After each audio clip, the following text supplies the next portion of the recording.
What if the worst thing about you, the thing you're most ashamed of, the thing you've quietly believed for years, was never actually true? And what if you've spent most of your life defending yourself against a lie you made up about yourself? I want to start there because almost everyone watching this knows the feeling I'm about to describe. It's not loud. It's not dramatic. It's a low hum running underneath your day, a quiet sense that you're one promotion, one relationship, one fix away from finally being okay. You get the thing, and the hum is still there. You achieve, you improve, you optimize, and somewhere under it all, something keeps whispering, not quite enough. Here's what we're actually going to look at today. 2 ideas. The first is that the things you're chasing, a sense of lightness, real joy, actual peace, aren't waiting for you at the finish line. They already live inside you, right now, as you are. The second is more radical, that who you actually are has not been touched, damaged, or diminished by anything that has ever happened to you. Not the failures, not the criticism, not the years of feeling like you weren't quite the person you were supposed to be. If those 2 ideas can move from your head into something you actually feel, the exhausting project of trying to earn your own approval starts to loosen its grip.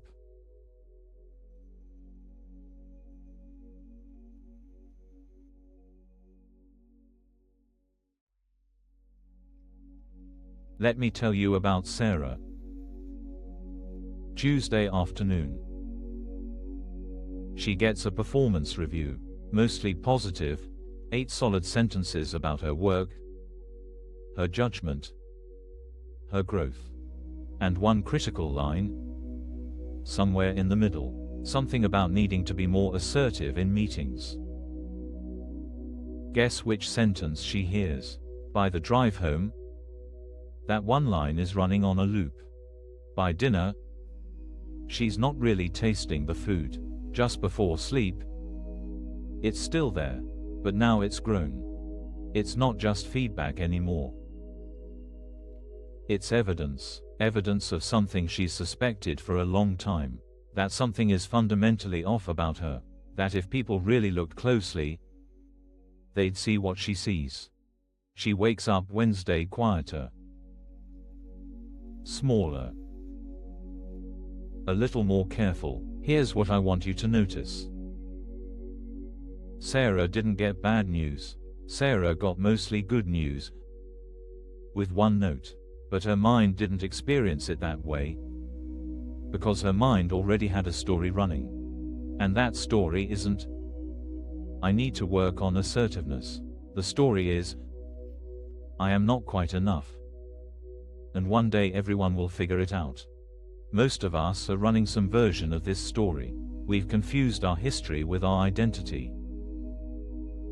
We've taken a collection of moments, the time you got passed over, the relationship that ended badly, the parent who never quite said the thing you needed to hear, and we've turned them into a verdict.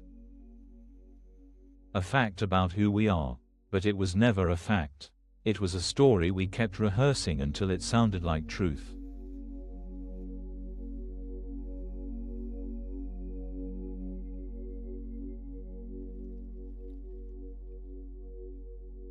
I want to give you an image to hold on to. Imagine a house. Your house. Years ago, for reasons you don't fully remember, you boarded up the windows and the doors. You convinced yourself that the inside was dark. Maybe damaged, maybe not worth going into. So you stopped going in. You started living on the porch. Then in the yard. Then you put all your energy into the outside, painting the trim, fixing the fence, making sure the lawn looked right to anyone walking by. That's most of adult life, isn't it? The resume, the reputation, the carefully curated self. The version of you that goes on LinkedIn and to dinner parties and to family gatherings. The one that's always managing how it's perceived. Meanwhile, behind every board, inside every room, light. Untouched, unchanged. Exactly the way it always was. The house was never broken. You just forgot to go inside. This is the first idea. Light, joy, peace. They're not destinations. They're not rewards for a life well optimized. They're not what you get when you finally fix yourself. They're the rooms behind the boards. They've been there the whole time, waiting, completely unbothered by the renovation project you've been running on the exterior. Which means the work isn't to build something new. The work is to take down a few boards and look.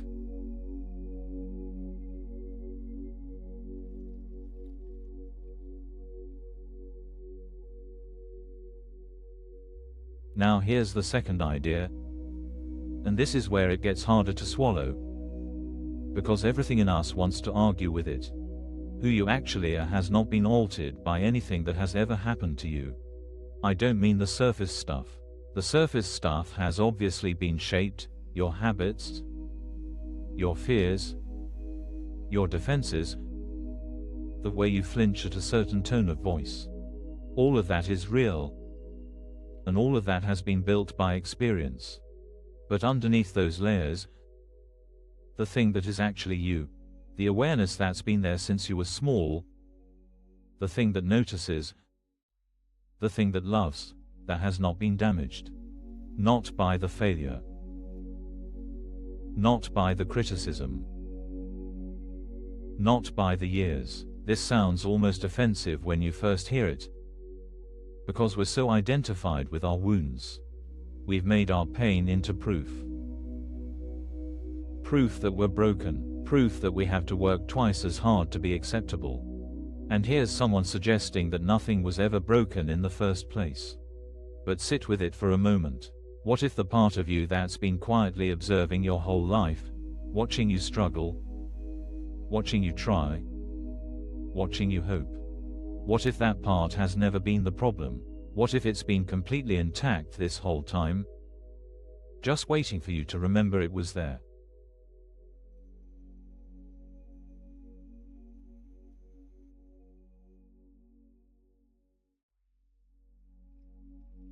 Let's go back to Sarah.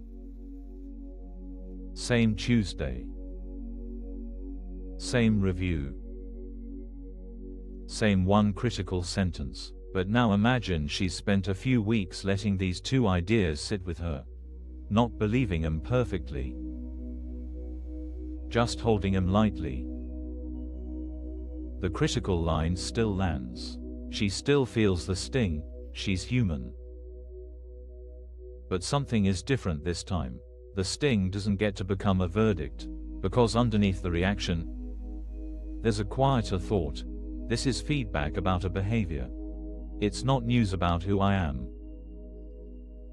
Who I am hasn't moved. Who I am is still here, unchanged.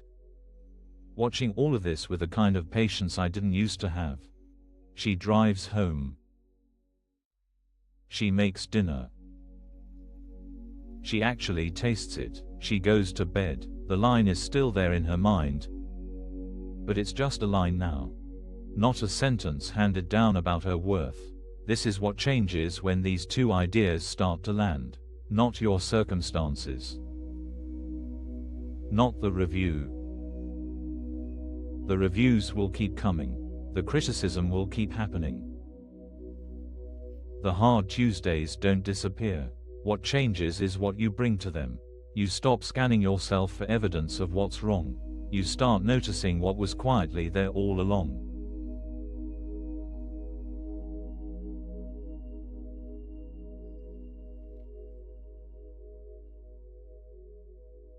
So here's where we end up. The boards come down slowly, not all at once. You don't wake up one morning fully healed and radiant and done. That's not how it works. what happens is smaller and quieter. You catch yourself in a familiar spiral, the one where one comment becomes evidence of your fundamental brokenness, and for just a second, you remember. You remember that the story isn't a fact. You remember the house was never dark. And in that second, something releases. Not everything. Just enough. That's the work. Catching it. Remembering, coming home, again and again, to the rooms that were never actually boarded up, only forgotten. You were not damaged. You are not behind. You are not one achievement away from being okay. The light you've been looking for, the peace you've been chasing, the version of yourself you've been trying to earn, none of it is out there. It's been here the whole time. Waiting, exactly where you left it. Let's sit with that together for a few minutes. If you want to keep practicing with us, you can like the video and subscribe. Let's take a moment now to let this settle with a guided meditation.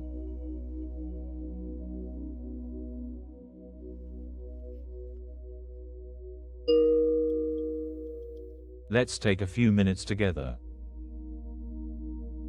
Find a comfortable position. You don't need to sit up straight. You don't need to do this perfectly. Just let your body settle into wherever it is. Notice your breath, not changing it. Just noticing. The air coming in. The air going out. Something in you has been breathing all day without your help. Let your shoulders drop. Let your jaw soften. Let your hands rest. There is nothing to fix in this moment. Nothing to figure out, nothing to earn. For the next little while, you don't have to be impressive. You don't have to be productive. You don't even have to be calm. You just have to be here. Notice the part of you that is aware right now, the part that is listening. That part has been with you your whole life, through every hard day, through every quiet success, through every moment you thought you weren't enough. It was always here. It was never the thing that was broken. Let that land gently, not as a thought to believe, just as something to feel. Imagine, for a moment, a house with the boards coming down, light moving into rooms that were never actually dark. A quiet kind of homecoming. You don't have to picture it perfectly, just let the feeling of it brush against you. Light, already here. Joy, already here. Peace, already here. Not something to chase, something to remember. Breathe. Rest. Let your body be heavy. Let the effort drop away for just this moment. You are not behind. You are not damaged. You are not one good day away from being acceptable. You are already the thing you've been looking for. Stay here as long as you'd like. When you're ready, let your attention come back into the room. Feel your feet. Feel your hands. Notice the sounds around you, and carry just a little of this with you into whatever comes next. Thank you for spending this time in practice. A free digital ACIM resource is linked in the description if you'd like it. And if you wish, you're welcome to comment. I am grateful. Thank you for spending this time here. Whatever brought you to this video today, I'm glad you stayed. Be gentle with yourself this week. The light you've been looking for isn't far away, it never was. Take care of yourself out there.